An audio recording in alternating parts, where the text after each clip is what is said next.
কবিগুরু রবীন্দ্রনাথ ঠাকুর শিলংয়ের চিঠিতে লিখেছিলেন, গরমি যখন টুটল না আর পাখার হাওয়া শরবতে, ঠান্ডা হতে দৌড়ে এলুম শিলং নামক পর্বতে।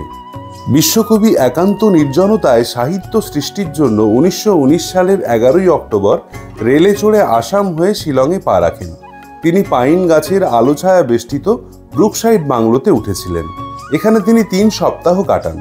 তারপর আবার নির্জনতার হাতছানিতে কবি 1923 সালে শিলং আসেন এবং রিলবংয়ের এই বাড়ি, যার নাম জিতভূমি, এখানেই তিনি 2 মাস কাটান।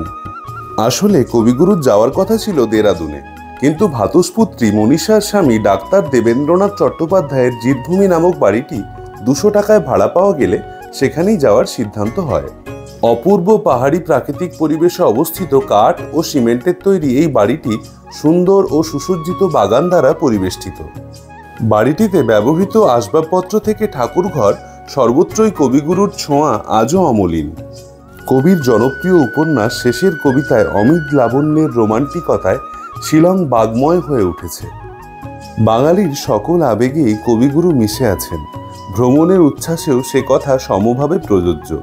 ছবির মতো সুন্দর ভারতের শিলং রবীন্দ্রপ্রেমীদের কাছে ভিন্ন আবেগের। এখানে বসেই কবিগুরু লিখেছিলেন শেষের কবিতা।